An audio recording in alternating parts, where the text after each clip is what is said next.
Shalom pemirsa Bon Surgawi, selamat pagi Bapak Ibu Saudara yang dikasihi Tuhan. Pada saat ini mari kita kembali merenungkan firman Tuhan yang saya ambil di dalam kitab Yesaya 55 ayat 1-9. Saya khusus menyikapi di ayat 8. Ayat 8 berbunyi, sebab rancanganku bukanlah rancanganmu dan jalanmu bukanlah jalanku. Demikianlah firman Tuhan. Saya beri judul firman Tuhan pada saat ini dengan tidak semua mendapatkan mujizat. Tapi sebelumnya mari kita berdoa bersama-sama. Tuhan, kami menyerahkan firman ini ke dalam tangan-Mu. Berbicaralah kepada kami. Kami siap untuk mendengar.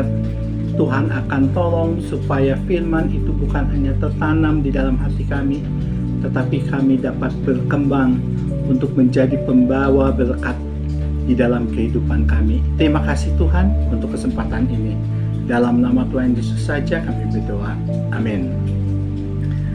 Saudara, sebagai orang Kristen, kita pasti senang ketika mendengar bahwa dan menyaksikan bahwa banyak orang yang mengalami pertolongan Tuhan di dalam kehidupannya.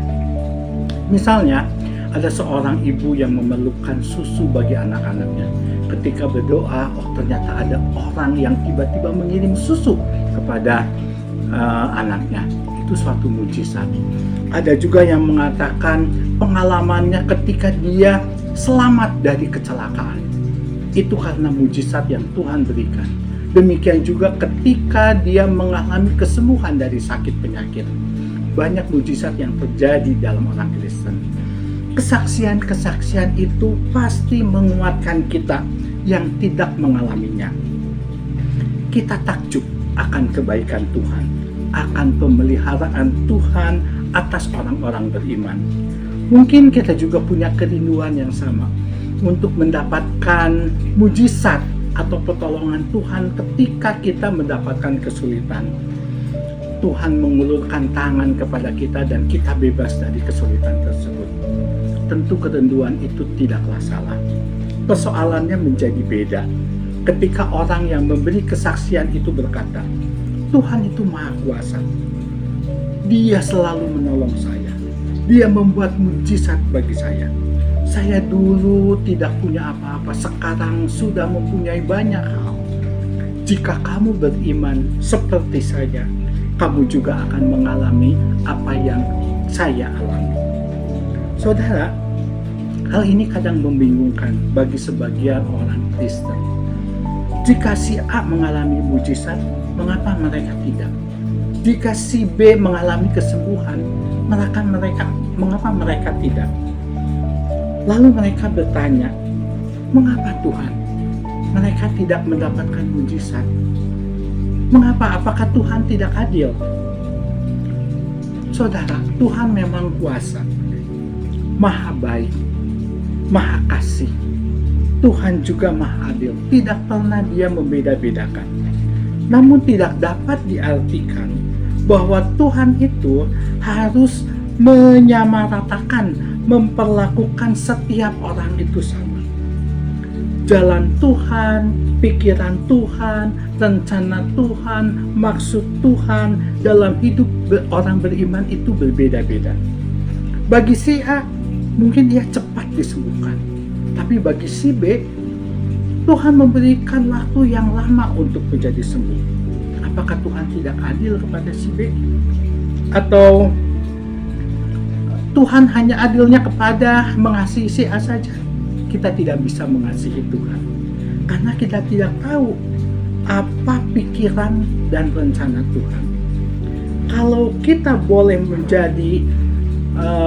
tidak boleh menjadi hakim atas Tuhan, karena Tuhan itu jauh mempunyai hikmat yang lebih dari kita. Seperti di dalam Roma 11 ayat 33 dikatakan, oh alangkah dalamnya kekayaan, hikmat dan pengetahuan Allah. Sungguh tak terselidiki keputusannya dan sungguh tak terselami jalan-jalannya. Jadi kita tidak bisa menghakimi Tuhan seolah-olah kita lebih berhikmat dari Dia. Tuhan jauh lebih berhikmat dari kita. pengalaman-pengalaman pribadi yang ajaib bersama Yesus tetaplah menjadi pengalaman pribadi. Itu sah bagi mereka yang mengalaminya. Tetapi menjadi tidak sah bila ini dijadikan pola bagi orang-orang lain. Keliru menuntut Tuhan memperlakukan setiap orang lain itu sama. Kewajiban kita adalah mempercayakan diri kita kepadanya di dalam segala hal. Saudara, jangan salah. Penderitaan yang dialami seseorang kadang bisa menjadi berkat terselubung bagi orang tersebut. Seorang filsuf mengatakan, apapun yang tidak membunuh saya akan membuat saya menjadi kuat.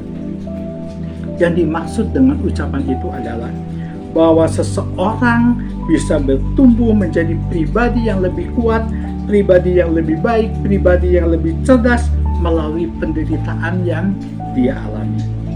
Penderitaan apapun jenisnya, seberat apapun, sejauh itu tidak merenggut nyawa, dapat membuat hidup manusia menjadi lebih kokoh. Tentu saja ada syaratnya, yaitu disikapi dengan benar dan dengan tepat. Ada pepatah Indonesia yang mengatakan pengalaman adalah guru yang terbaik.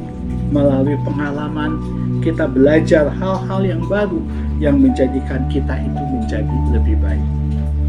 Jadi saudara, kita harus percaya bahwa tidak ada rancangan Tuhan yang buruk di dalam kehidupan orang-orang beriman. Amin.